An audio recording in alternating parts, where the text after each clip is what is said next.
Después del esplendor. Episodio 5. Napoleón Bonaparte.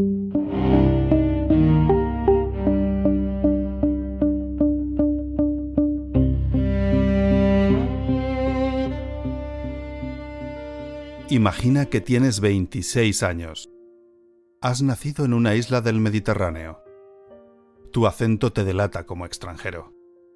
Y ese año concreto, diriges el ejército más poderoso de Europa a través de los Alpes para aplastar a Austria en una campaña que los libros de historia todavía estudian. Imagina que a los 35 ya eres dueño de medio continente, que reyes y emperadores te escriben cartas pidiéndote clemencia, que el Papa, el mismísimo Papa, acude a tu llamada para intentar coronarte. Y luego imagina que mueres en una roca en medio del Atlántico, solo, gordo, enfermo, peleándote con tu carcelero por el protocolo de ¿a quién hay que saludar primero? Eso es Napoleón Bonaparte, el arco más brutal de la historia moderna.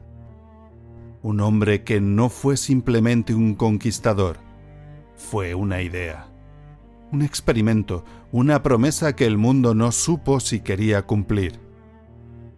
Todo eso que has imaginado, y mucho más, es Napoleón Bonaparte.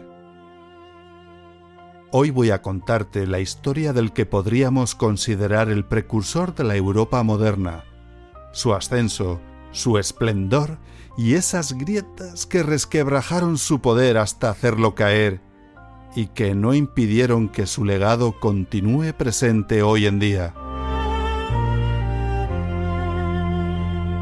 Soy Marcos Arroyo y escuchas Después del esplendor.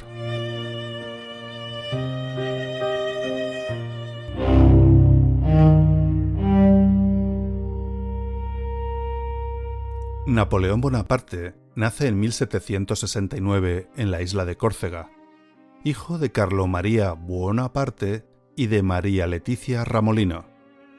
Si te suenan a italiano, es cierto. Su lengua materna era un dialecto del italiano, el corso, propio de la isla que perteneció durante 5 siglos a Génova. Poco antes de nacer, Francia compró Córcega a la República de Génova y su padre cambió el nombre para encajar mejor con los nuevos dueños. Su familia era noble de provincias, noble sin fortuna. Lo suficientemente noble para mandarlo a estudiar a la Academia Militar de Brienne siendo un niño de 9 años. Allí fue el extraño, con acento, sin dinero, pequeño. Los compañeros se burlaban de su nombre raro. Él respondía estudiando más que todos. Era un lector voraz, casi compulsivo. Matemáticas, historia militar, geografía, filosofía. Se obsesionó con Alejandro Magno, con Julio César, con Carlomagno, con cómo un hombre podía doblar el tiempo a su voluntad. Tomaba notas frenéticas, dormía poco.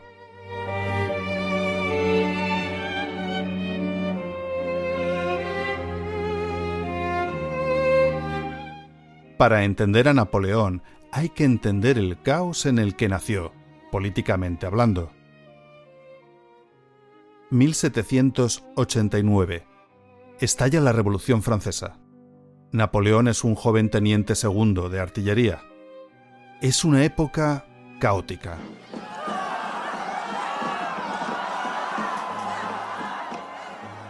La nueva República Francesa rebana muchos cuellos, no solo de monarcas y nobles, también muchos militares que contravienen al poder. La República se devora a sí misma. Napoleón es astuto y conserva la cabeza pegada a los hombros, uno de los requisitos necesarios para ascender en la multitud de huecos que había en la cadena de mando.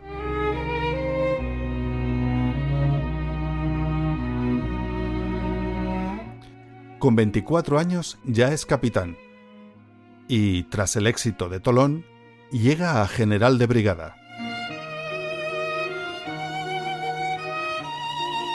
Tolón. Era 1793. Francia está en guerra contra la Primera Coalición, primera de muchas.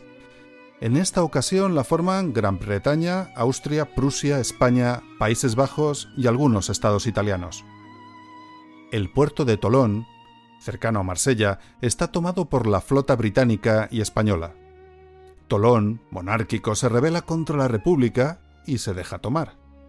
Los generales veteranos franceses no consiguen avanzar. Miran con desconfianza al jovenzuelo de acento extraño.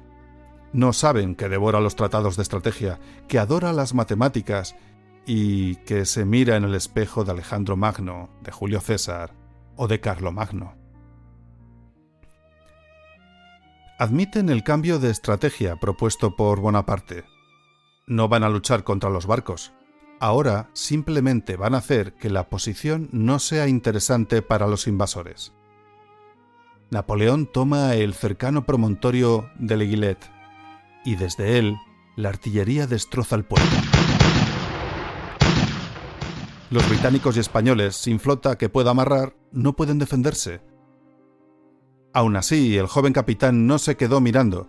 Participó en el ataque y fue herido con una bayoneta en el muslo. Su inteligencia y valentía no pasaron desapercibidas. Se hizo famoso. El Comité de Salvación Pública de París toma nota y lo nombra general de brigada. Para cualquier otra persona, alcanzar semejante cargo con 24 años sería el culmen de su carrera. En el caso de Napoleón, era tan solo el principio.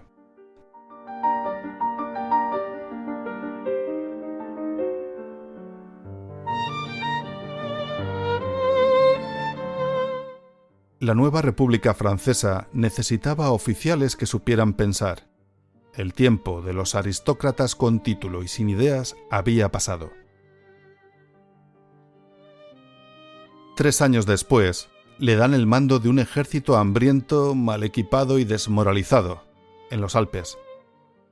Era el comienzo de la campaña de Italia, todavía dentro de las llamadas guerras revolucionarias francesas y contra la Primera Coalición. No pintaba nada bien para el joven general.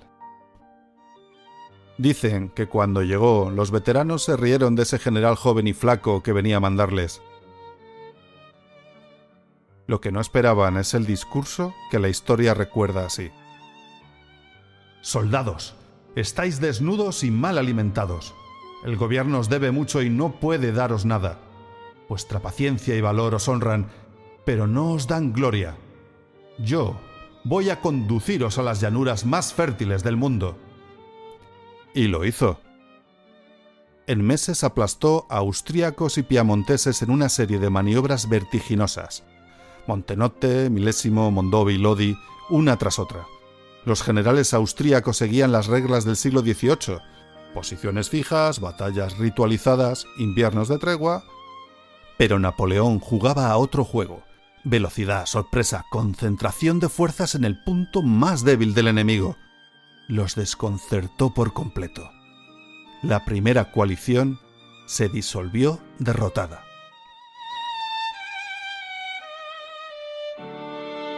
Vuelve con honores militares a París. El directorio, el gobierno, corrupto e inestable, le teme. Y le envían a una campaña a Egipto para enfriar su aura. Napoleón batalla en Egipto, lo conquista. Autoriza la recolección de piezas arqueológicas. Eso es lo que está en el inconsciente colectivo que arrasaron. Aunque en realidad, tras la derrota naval de Abukir contra los ingleses, las robó a su vez Reino Unido, y en las capitulaciones de Alejandría, lo que no habían robado los británicos fue devuelto a Egipto. El resto está todo en el Museo Británico. No lo han devuelto a pesar de las peticiones de Egipto. Napoleón ahora regresa a París. Le desagrada profundamente el estado en el que está Francia y la inoperancia del directorio. Ni gobierna ni consigue que la población pueda comer en condiciones. Hay un político astuto, pero menos de lo que él se cree. Abbas Illés, que pretende dar un golpe de estado para estabilizar Francia, pero necesita una figura del ejército que use la espada. El joven general le parece fácil de manipular. Craso error. 18 de Brumario, 9 de noviembre de 1799. El político difunde el rumor de una conspiración del partido jacobino y consigue que el Consejo de Ancianos nombre a Napoleón comandante de las tropas de París para proteger a los legisladores. Las dos cámaras, los ancianos y los 500, son trasladados fuera de París al castillo de Saint-Cloud por las tropas de Napoleón. 19 de Brumario. Al día siguiente, los legisladores se dan cuenta de que les han engañado. No existe tal conspiración y están en un castillo custodiados por el ejército. Napoleón se dirige a ellos y su discurso es un desastre, un poco más y se desmaya por la presión. ¡Qué cosas! El genio de la estrategia valiente en el campo de batalla no lo es tanto cuando tiene que hablar delante de otras personas. Los legisladores le abuchean. ¡Fuera el dictador! El desastre es solventado por su hermano Luciano, que era el presidente de la Cámara. Con gran teatralidad desenvaina la espada y la pone en el pecho de Napoleón. Yo mismo atravesaré el corazón de mi hermano si éste alguna vez atenta contra la libertad de Francia. Pues fue convincente. Esa misma noche se disuelve el directorio y son nombrados cónsules Sieyes, Ducos y Napoleón. Poco tardó en quitarse políticamente del medio a los dos y concentrar todo el poder ejecutivo como único cónsul. Vitalicio.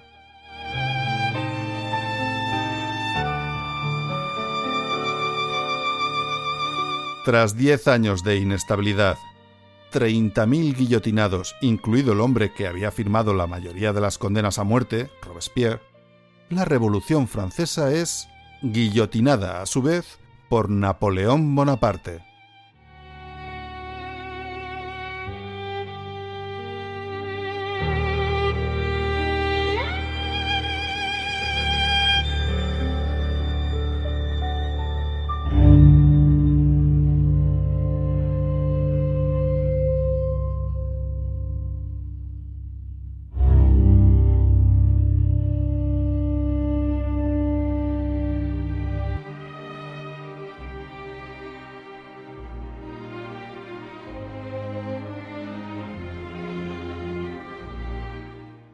El esplendor napoleónico no fue tan solo militar, fue civil, jurídico y administrativo. Napoleón rehizo Francia, y con ella Europa, desde los mismos cimientos.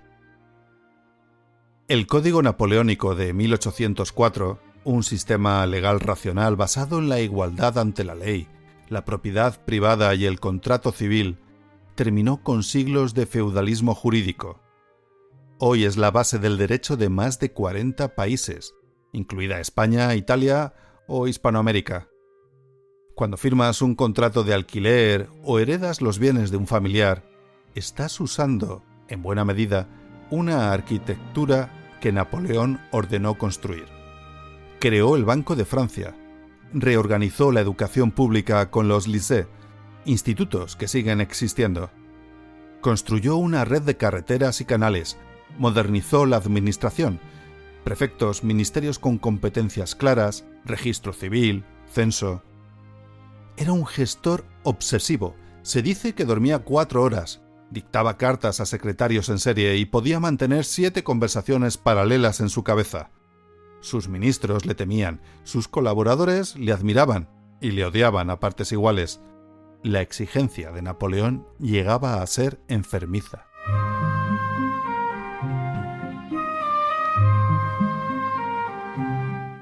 Las monarquías europeas temían el ejemplo de Francia y no se estuvieron quietas. Desde el triunfo de la Revolución Francesa y con mayor insistencia al llegar Napoleón al poder, se organizaron en coaliciones sucesivas para tratar de destruirla. Hasta 7 coaliciones hubo. 7 que atacaron a Francia, 7 contra las que luchó Napoleón. 7 con diferentes aliados, intereses y miedos. Las guerras napoleónicas marcan el ritmo del esplendor y la caída de Napoleón.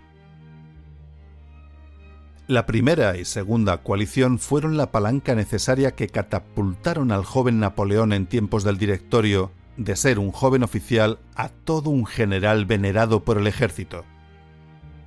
Ya desde el poder, Napoleón tuvo que lidiar con la tercera, 1805, dominada por Austria, Rusia y Gran Bretaña, la cuarta, de 1806 a 1807, donde se sumó Prusia, la quinta, en 1809, Austria de nuevo, empecinada en recuperar lo perdido, la sexta, 1813, que le aplastó en Leipzig, y la séptima, 1815, que culminó en la famosa batalla de Waterloo.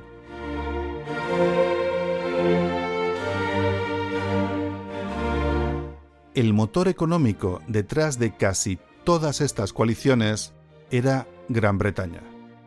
Londres financiaba coaliciones con la misma determinación con las que Napoleón las destruía en el campo de batalla. Y había una razón económica para que la pérfida Albión necesitara aplacar los afanes imperialistas de Francia. Gran Bretaña fue el primer país en industrializarse. Su economía dependía del comercio global, dominio que amenazaba a Napoleón, quien llegó a planear invadir Gran Bretaña por mar. Pero en el mar, Gran Bretaña era muy superior. A pesar de los esfuerzos de Napoleón por mejorar esa parte de su ejército y aliarse puntualmente con España, la batalla de Trafalgar cerró esa vía para siempre. Otra vez el almirante Nelson, que ya le había vencido en Egipto.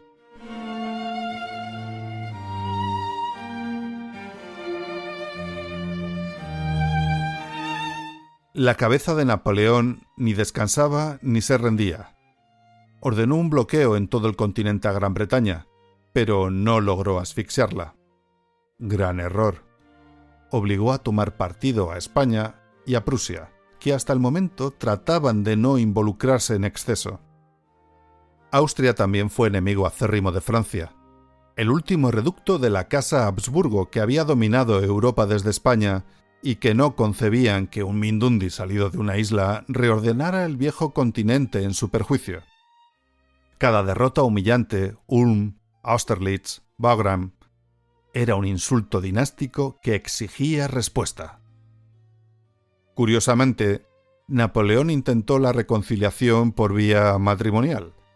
Se divorció de Josefina, su siempre amada Josefina, en 1809, en parte por política, en parte porque no le había dado un heredero varón, y se casó con María Luisa de Austria, hija del mismo emperador que había derrotado repetidamente.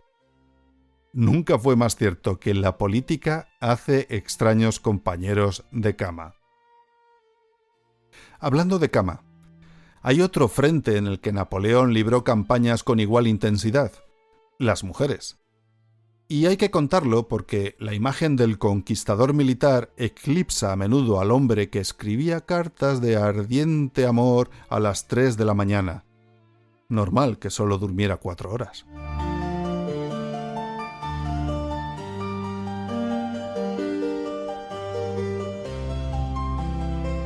Su gran amor fue Josefina de Beauharnais, una viuda criolla de la Martinica, 6 años mayor que él, con 2 hijos de su matrimonio anterior. Se conocieron en 1795 en los salones revolucionarios de París. Él cayó fulminado. Ella... tardó un poco más. Sus primeras cartas son de una intensidad casi patológica. Me despierto lleno de ti. Tu imagen y el recuerdo de la embriagadora velada de anoche no han dado descanso a mis sentidos. Josefina era elegante, mundana, encantadora y completamente incapaz de serle fiel. Mientras Napoleón conquistaba Italia escribiéndole cartas apasionadas, ella lo engañaba en París. Cuando él lo descubrió, su ego fue herido para siempre. Nunca la amó igual. Y nunca dejó de amarla. Napoleón se divorció de Josefina en 1809 por razones de Estado. Necesitaba un heredero. Fue uno de los momentos más crueles de su vida. Dicen que lloraron los dos. Josefina murió en 1814, cuando Napoleón estaba exiliado en Elba. Cuando le dieron la noticia, se encerró en su habitación durante 2 días. No quiso ver a nadie.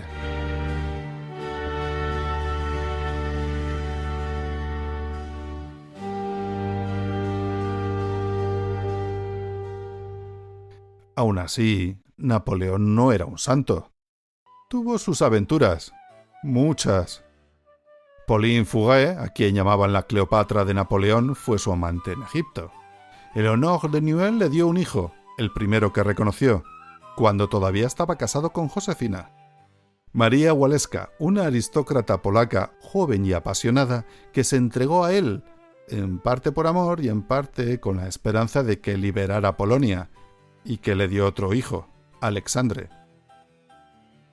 Y luego María Luisa de Austria, su segunda esposa, 18 años, educada, dócil, exactamente lo opuesto a Josefina. Le dio el heredero que necesitaba, el rey de Roma.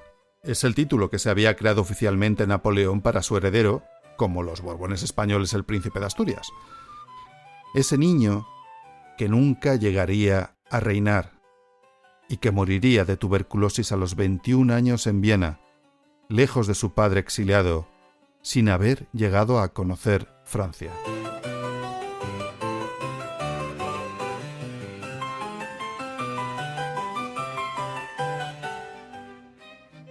En el campo de batalla tuvo más victorias que en las alcobas. Hay que nombrarlas porque de lo contrario no se entiende la dimensión de Napoleón. Marengo, año 1800, contra Austria en el norte de Italia. Napoleón estuvo a punto de perder por la mañana. Por la tarde, con un contraataque magistral, ganó. Un general austríaco que lo observó dijo que había visto maniobras militares, pero que nunca había visto aquello. Austerlitz, 2 de diciembre de 1805. La consideran la batalla más perfecta de la historia. Napoleón fingió debilidad en su flanco derecho para atraer al ejército austro-ruso hacia ese punto. Dejó el centro vulnerable para ellos, pero protegido por su reserva escondida, y cuando atacaron, concentró sus mejores tropas en el centro y partió al enemigo en 2, literalmente. En 4 horas el ejército combinado de Austria y Rusia dejó de existir como fuerza combatiente. 36.000 bajas entre los aliados, 9.000 del lado francés.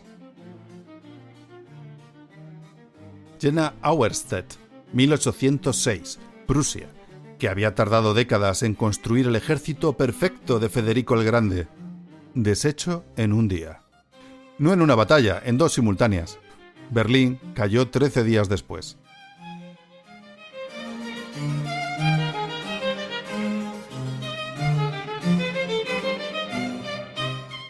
Wagram, 1809. Austria lo intentó de nuevo. Yo creo que Napoleón ya miraba al ejército austríaco como una cajita de bombones rellenos que se come avec plaisir.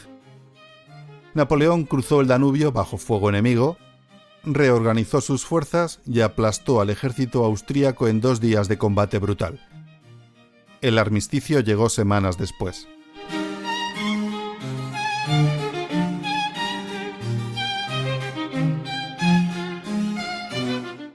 El patrón era siempre el mismo. Velocidad que descolocaba al enemigo antes de que pudiera reaccionar, concentración de fuerzas en el punto decisivo y una capacidad casi sobrehumana para leer el campo de batalla en tiempo real. Sus generales le seguían con una mezcla de admiración y terror.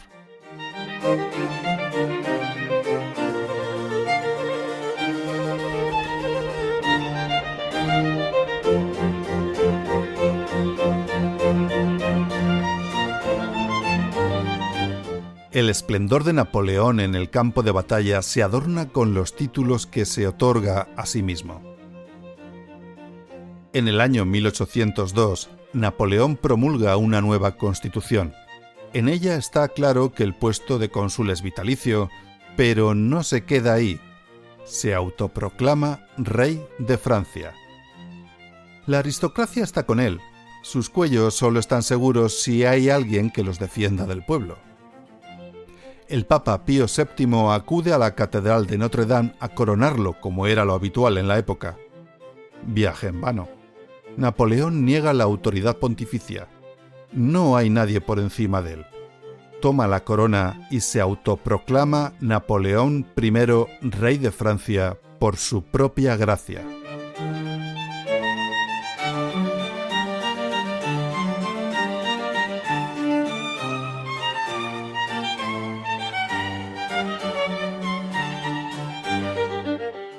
Y se ve que la corona se le quedó corta. En 1804 da un pasito más. Ser cónsul vitalicio y rey no parece darle seguridad, de modo que se proclama emperador, puesto hereditario.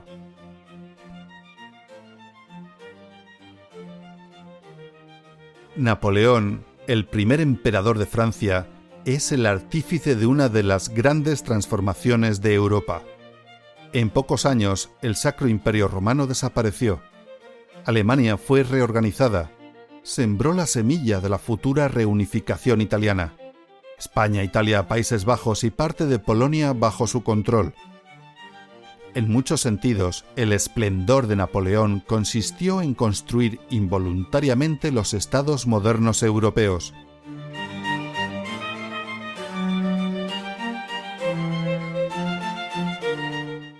Pero cuanto más grande se hacía su imperio, más difícil era controlarlo.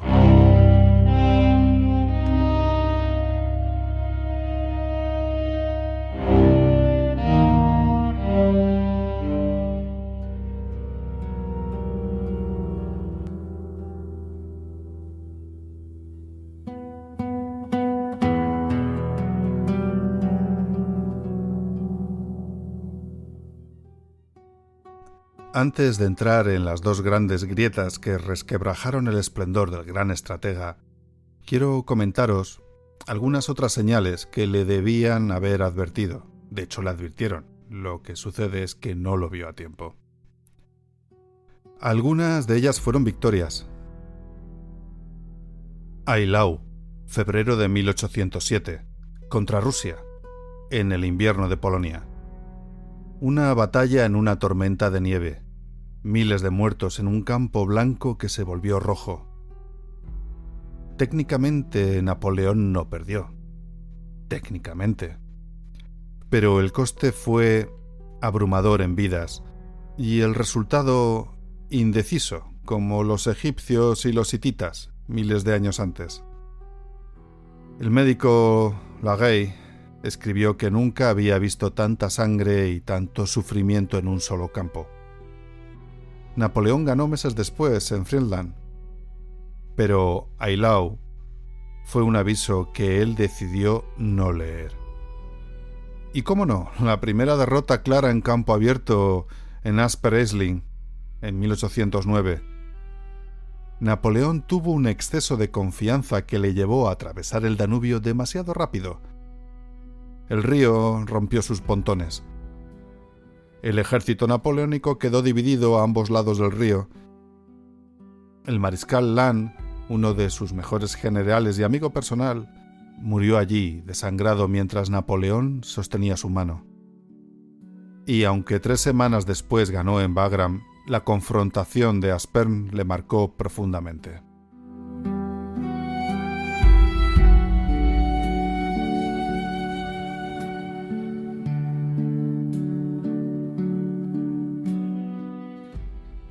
Y ahora vamos más que con las grietas, con los 2 potentes cañonazos que terminaron de derrotar a Napoleón. La primera tiene nombre y apellido: Península Ibérica. A finales de 1807, y gracias al acuerdo de Fontainebleau, las tropas de Napoleón comienzan a entrar en España. Godoy, el valido del rey de España, Carlos IV, Es convencido por los franceses de que crear una fuerza conjunta que invada Portugal es una buena idea. Al fin y al cabo, se van a repartir el país entre ambos. Los vecinos lusos son aliados del Reino Unido. Es inaceptable que incumplan el bloqueo impuesto por Bonaparte. El general Junot hábilmente va dejando guarniciones francesas por todas las ciudades por las que va pasando. Logística, decía. De momento, todo va según el plan. La familia real portuguesa sabe que las tropas napoleónicas ya están por Cáceres, huyen a Brasil. Ya sea por casualidad o no, el valido del rey es acusado de colaborar en exceso con los franceses y la multitud contraria a él asalta su casa. Es el motín de Aranjuez. Godoy salva el cuello, por poco, y Murat aprovecha la situación para hacerse con el control de Madrid. Tras el motín de Aranjuez, Carlos IV abdica en favor de Fernando VII el Mastuerzo. Sin embargo, Napoleón no está de acuerdo y les convoca a ambos a una reunión en Bayona.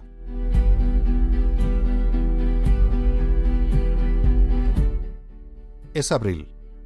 Bayona. Me recuerda a la película Dos tontos muy tontos. Llega Fernando VII. Napoleón le presiona. Se da cuenta rápidamente de que no es el lápiz más afilado del estuche. Fernando VII devuelve la corona a su padre, Carlos IV.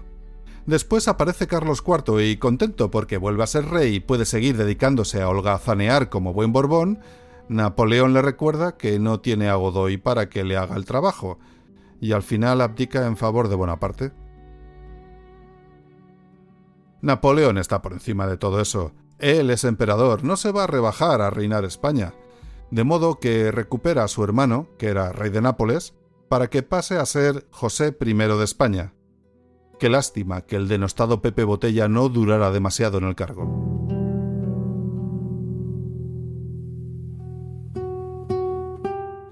En esencia, los Borbones regalaron el país. Lo que Napoleón no comprendió, o no quiso comprender, es que el reino no era del rey para regalarlo. El 2 de mayo de 1808, Madrid se levantó. Fue una revuelta popular, espontánea, sin generales, sin ejército organizado, sin plan, a la española. Ciudadanos con cuchillos y escopetas de caza contra los mamelucos de la Guardia Imperial Napoleónica. La represalia fue brutal. Pero Spain's different, y en lugar de aterrorizar a la población, la encendió. Lo que vino después fue algo para lo que el ejército napoleónico, diseñado para batallas convencionales, no tenía respuesta: la guerrilla. Invento español. Pequeñas partidas de combatientes que atacaban convoyes, mensajeros, destacamentos aislados y desaparecían antes de que el ejército regular pudiera responder. No había frente. No había capital que tomar. No había ejército que destruir. El enemigo era el territorio entero.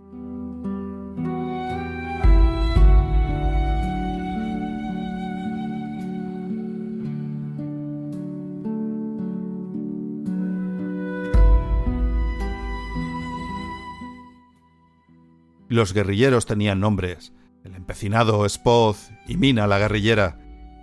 Se movían como el agua. Usaban el terreno, la población civil, la geografía abrupta de España, y con ellos llegaron los ingleses.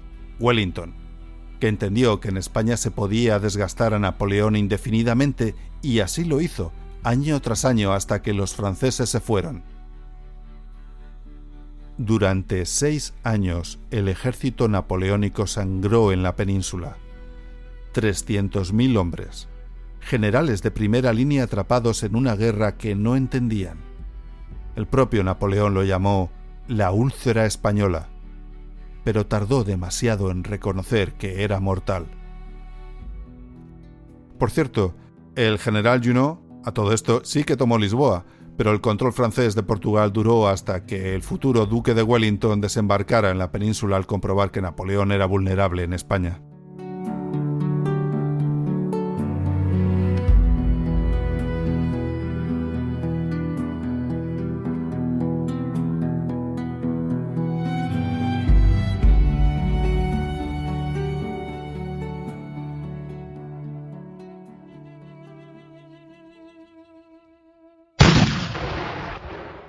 El segundo cañonazo más que grieta será el horror de la estepa rusa. Más que una herida, lo de Rusia fue una hemorragia masiva, sobre todo teniendo en cuenta que todavía tenían el conflicto abierto en la península ibérica.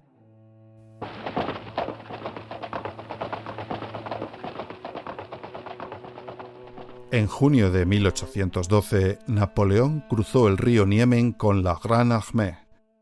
Más de 600.000 hombres, el mayor ejército jamás reunido en Europa. Franceses, polacos, alemanes, italianos, españoles, croatas, hasta portugueses. Un mosaico de naciones bajo el águila imperial. Él creía que sería una campaña de semanas. Una batalla decisiva, el zar pide la paz y de vuelta a París para el invierno. No fue así. Los rusos tenían un plan tan simple que resultaba genial. No pelear, retroceder, quemar todo lo que quedaba atrás para que el enemigo no pudiera aprovisionarse. La tierra quemada como táctica de guerra. Cada vez que Napoleón avanzaba, los rusos retrocedían y él ganaba kilómetros, no victorias. Y los kilómetros en Rusia son el enemigo más letal que existe.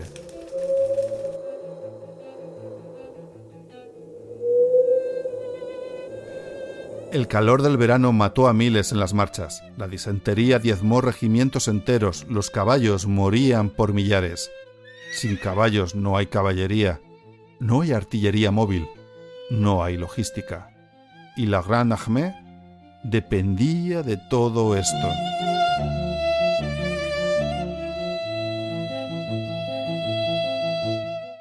En septiembre llegaron a Borodino, a 100 kilómetros de Moscú.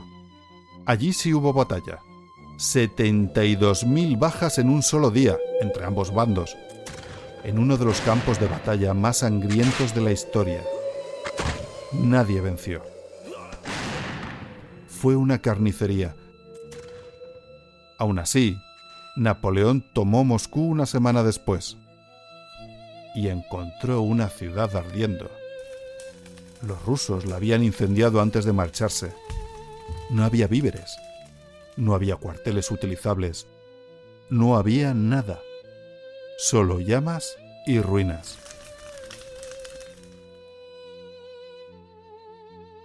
Esperó 5 semanas en Moscú a que el zar Alejandro I mandara negociadores. No llegaron. El zar, aconsejado por su corte y sostenido por el orgullo nacional, no iba a negociar con el hombre que había quemado, metafóricamente, su país. Napoleón mandó varias cartas. No hubo respuesta. Cuando al fin ordenó la retirada, en octubre, el invierno ya había empezado.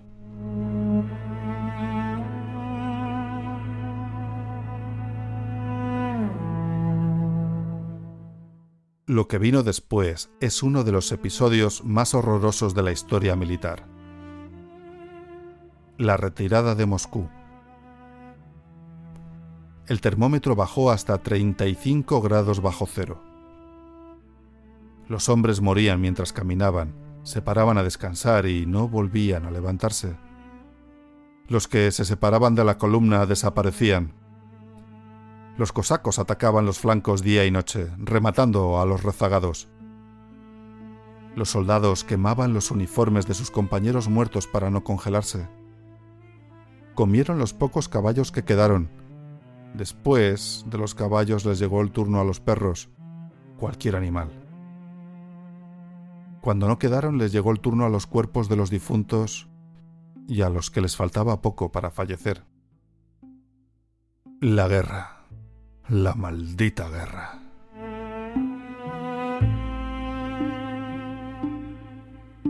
En el río Berecina, en noviembre, mientras los ingenieros militares construían puentes bajo el fuego ruso con el agua helada hasta el pecho, murieron miles más. Algunos de frío,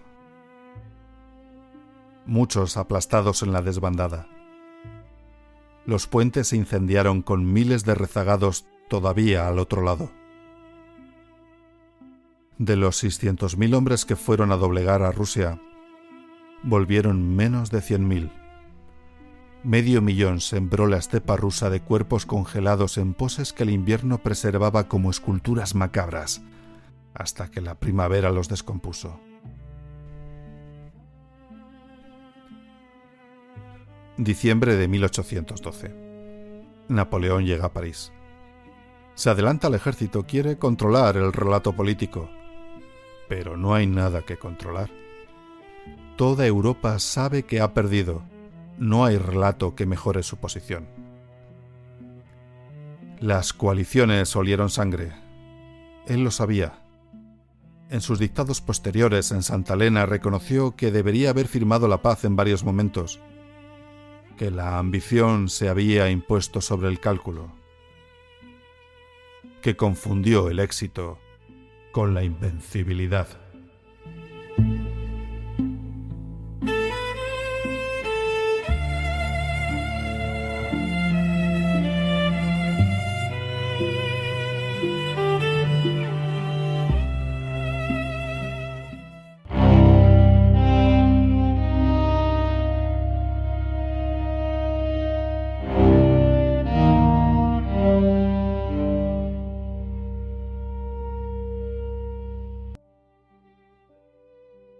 Tras la campaña de Rusia, la coalición cerró el cerco con una determinación que antes no había tenido, porque ahora sabían que se podía vencer al emperador de Francia. La carrera cuesta abajo de Napoleón está en marcha.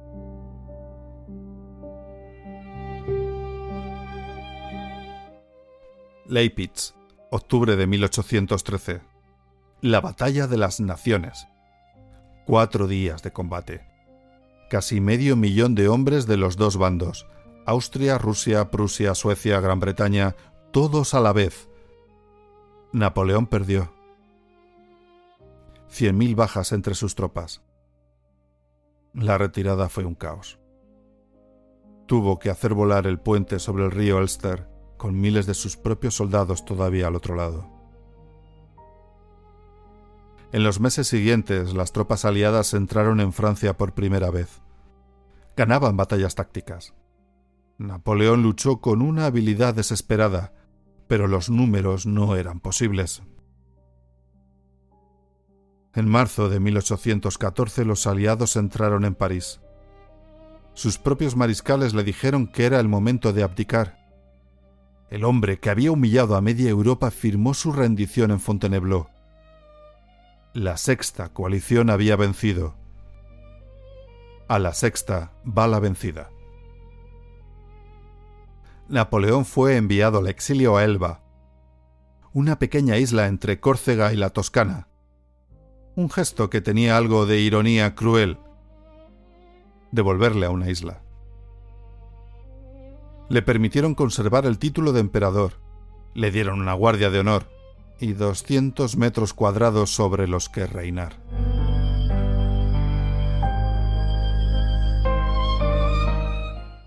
Pero Napoleón era Napoleón. En febrero de 1815 escapó de Elba con 1.000 hombres. Desembarcó en el sur de Francia y marchó hacia París. Los regimientos del recién estrenado Borbón Luis XVIII, que iban a arrestarle, se unieron a su columna en lugar de detenerle. Cuando llegó a París, Luis XVIII ya había huido. Sí, los Borbones atesoran una larga tradición de escapadas, por si las moscas. Europa se reunió de nuevo. Sabía que no había negociación posible, era él o el orden establecido. Y se organiza la séptima coalición.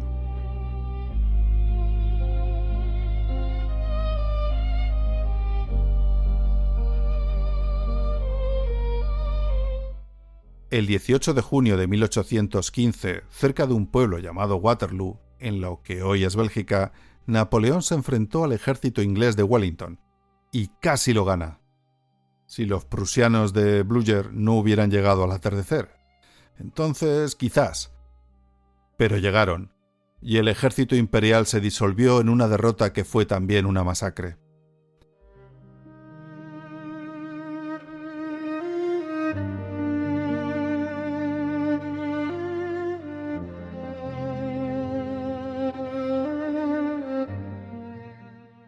esta vez no hubo Elba. Los vencedores no iban a cometer el mismo error 2 veces. Santa Elena. Una isla volcánica en el Atlántico Sur, a 2000 kilómetros de la costa africana, lo más parecido que había entonces al fin del mundo. Allí enviaron a Napoleón con la sana intención, para ellos, de que no regresara nunca con vida. Napoleón vivió sus últimos 6 años en Longwood House, una mansión húmeda y deteriorada que el gobernador inglés, Sir Hudson Lowe, mantenía en condiciones deliberadamente mediocres. La relación entre los dos hombres fue un combate de baja intensidad permanente. Napoleón rechazaba reconocer que era un prisionero. Lowe insistía en que sí que lo era. Se peleaban por el protocolo, por el título que había que usar, por cuántos guardias podían acompañarle en sus paseos. Pero mientras tanto, Napoleón dictaba. Tenía secretarios a quienes narraba su versión de los hechos. El Memorial de Santa Elena, publicado después de su muerte, se convirtió en uno de los libros más leídos del siglo XIX. En él, Napoleón se construyó a sí mismo. El defensor de la revolución, el hombre de paz al que Europa no dejó en paz, el legislador ilustrado. Sabía exactamente lo que estaba haciendo. Estaba escribiendo su propia leyenda.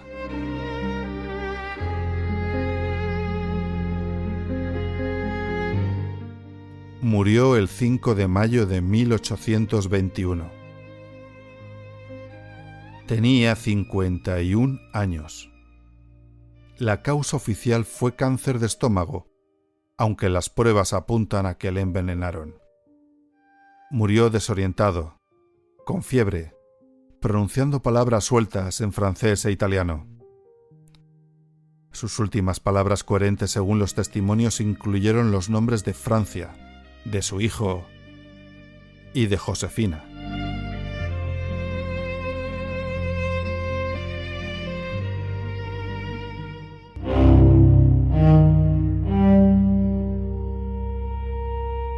Napoleón lleva 2 siglos muerto y todavía lo discutimos como si hubiese pasado ayer. Eso ya nos dice algo. ¿Qué queda después del esplendor? Su legado más concreto y duradero es el Código Napoleónico. Si vives en Francia, España, Italia, Bélgica, Quebec, Luisiana o en buena parte de Hispanoamérica, el sistema jurídico que regula tu vida, tus contratos, tu propiedad, tu herencia, tiene raíces directas en ese código. Igualdad ante la ley, propiedad privada protegida, contratos civiles. Cosas que hoy nos parecen obvias, no lo eran en 1804. El sistema métrico decimal, metros, kilogramos, litros, Napoleón lo impuso como estándar en los territorios que controlaba. El mundo tardó siglos en adoptarlo completamente y algunos todavía no lo han hecho. Pero el impulso decisivo fue suyo. El concepto moderno de Estado administrativo, prefectos, ministerios con funciones claras, registro civil laico, censo, toda esa maquinaria burocrática que a veces maldecimos es, en buena parte, napoleónica. Y paradójicamente el nacionalismo moderno, al conquistar Europa en nombre de los valores universales de la Revolución Francesa, despertó en los pueblos conquistados la conciencia de su propia identidad particular. Los alemanes, los italianos, los españoles, el sentimiento nacional moderno de esos países se forjó en parte como reacción a Napoleón. Les dio algo contra lo que levantarse, y al levantarse, se encontraron a sí mismos. Y por supuesto los mitos. Algunos hacen juegos de palabras con Neo-Apolo, el nuevo Apolo, el dios que nació de Leto, como Bonaparte, cuya madre se llamaba Leticia, Leto. Los hombres legendarios se envuelven en este tipo de mitos. La leyenda dice que conducimos por la derecha porque Napoleón era zurdo y así tenía la mano izquierda libre para saludar o empuñar el sable. Es una historia preciosa, pero la realidad es más compleja y más antigua. En la Europa medieval los jinetes armados preferían circular por la izquierda, Tenían la espada en la cadera izquierda y cuando tenían que utilizarla la sacaban hacia la derecha. Por eso preferían ir por el lado izquierdo de la calzada. Esa convención persistió siglos, pero los carreteros con vehículos de tiro múltiple tendían a circular por la derecha porque el conductor se sentaba en el caballo trasero izquierdo y así controlaba mejor al equipo. Lo que sí que hizo Napoleón fue estandarizar la circulación por la derecha, ya sea por ser zurdo o por remarcar que la opinión que importaba era la del pueblo que circulaba por la derecha y señalar con ese gesto que los privilegios feudales habían acabado. En cualquier caso, en los territorios que conquistó, Francia, Alemania, Italia, España, Polonia, todos pasaron a circular por la derecha durante la era napoleónica, y así se quedó. Los países que no conquistó, Gran Bretaña, partes del Imperio Austrohúngaro, mantuvieron tradiciones distintas durante más tiempo. Por eso los ingleses siguen conduciendo por la izquierda hoy en día. Otro mito que hay que acabar con él es el que hace referencia a su baja estatura. Napoleón no era tan bajo. Medía aproximadamente 1,69, que para la época y para un francés era altura normal, quizás incluso un poquito más alto que la media. El mito tiene un origen concreto: la confusión entre las medidas francesas y las inglesas. Cuando los periódicos británicos escribían que medía 5 pies y 2 pulgadas, se referían a pies franceses que son más largos que los ingleses. En pies ingleses, la misma medida equivale a unos 5 pies y 7 pulgadas, el 1,69 m que estaba diciendo. Algo completamente normal. A eso se sumó la malintencionada propaganda inglesa que le llamaba despectivamente Little Bonnie. Y si a esto le sumamos el hecho de que su guardia imperial estaba formada por hombres especialmente altos, tenemos la combinación perfecta para que Napoleón pasara a la historia como un señor bajito que ha llegado a dar nombre a un complejo. El complejo de Napoleón es el término psicológico para describir a los hombres bajitos que tratan de disimular su estatura o aparentar ser más altos. La historia tiene un sentido del humor muy peculiar. Después del esplendor, Napoleón también nos ha dejado una estupenda comparación: el paralelismo entre su vida y la de Julio César. Cuando uno estudia a Napoleón y luego mira hacia atrás, hacia Roma, hay un momento en que la analogía se vuelve imposible de ignorar. Napoleón también lo sabía. La había construido deliberadamente. Julio César, un hombre de talento militar extraordinario que usó la política para escalar, la guerra para consolidarse y terminó rehaciendo el sistema de gobierno de su tiempo. Napoleón, exactamente lo mismo, 18 siglos después. Los dos venían de las márgenes del poder. César de una familia patricia venida a menos, Napoleón de una isla periférica. Los dos usaron al ejército como trampolín político. Los dos cruzaron un Rubicón. César, el río, en el 49 a.C., Napoleón, el golpe del 18 Brumario de 1799. Los dos concentraron el poder de manera que las instituciones republicanas ya no podían contenerlos, y los dos se encontraron con que sus propios aliados los temían. César fue asesinado por el Senado, que veía en él la muerte de la República. Napoleón fue derrotado por las monarquías, que veían en él la muerte del orden establecido. Dos respuestas distintas al mismo miedo. Y los dos ganaron la posteridad. El Imperio Romano duró siglos después de que César cayera apuñalado en los idus de marzo. El legado napoleónico estructura todavía el mundo en que vivimos. Ninguno de los dos necesitó sobrevivir para ganar. Hay una diferencia crucial, sin embargo.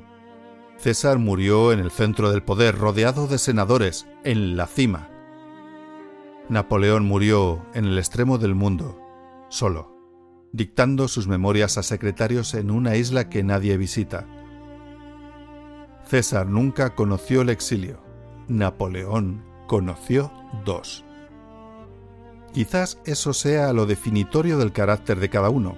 César tenía el instinto del político que no ve venir el golpe. Napoleón tenía el instinto del soldado que ve todos los golpes venir y no siempre puede pararlos.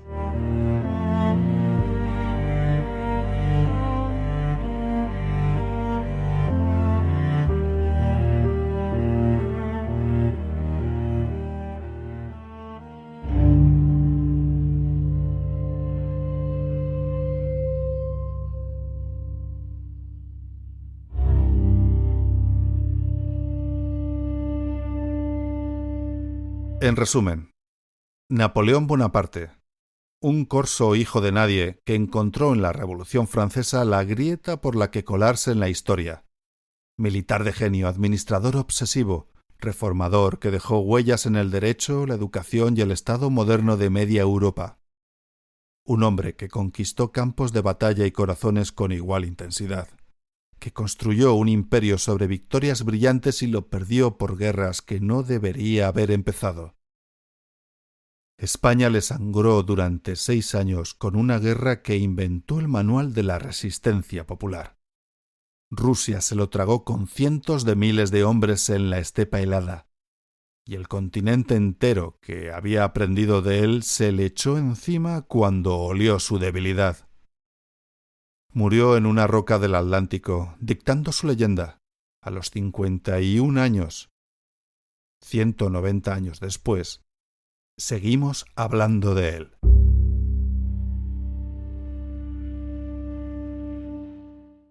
Hay algo que me persigue cuando pienso en Napoleón. Él era completamente consciente de estar construyendo su propia leyenda. En Santa Elena no estaba simplemente recordando, estaba editando, seleccionando, controlando el relato. Sabía que los libros le leerían y quería que los libros le leyeran de una manera determinada. Y funcionó. Durante el siglo XIX el bonapartismo fue una fuerza política real que llegó a poner a su sobrino Napoleón III en el poder. Su nombre se convirtió en arquetipo napoleónico, complejo de Napoleón, el bloqueo napoleónico. Está en el lenguaje, en el derecho, en las carreteras que siguen los trazados que él mandó construir. Lo que hace pensar en algo más inquietante. ¿Hasta qué punto el verdadero proyecto de Napoleón no fue Europa, sino la posteridad? ¿Fue un conquistador que soñaba con ser inmortal o un hombre que usó la conquista como instrumento para garantizarse la inmortalidad? Tal vez la lección no sea sobre el poder ni sobre la guerra. Tal vez sea sobre el tiempo. César y Napoleón entendieron de un modo u otro que el tiempo tiene más memoria que los contemporáneos, que lo que importa no es quién gana la última batalla, sino quién escribe la historia que viene después. Y Napoleón, desde una roca en el Atlántico, encontró la manera de hacerlo. Si este episodio te ha hecho pensar sobre el poder, sobre la ambición, sobre qué queda de nosotros cuando el esplendor termina, compártelo. Estas historias merecen más oídos. Y si hay una figura que crees que debería tener su capítulo aquí, escríbeme a despuesdelesplendor@gmail.com o dejando tu comentario en la plataforma donde nos escuches. Soy Marcos Arroyo y esto ha sido Después del Esplendor. Suscríbete al podcast para no perderte nada. Gracias por estar ahí. Nos escuchamos en el próximo episodio.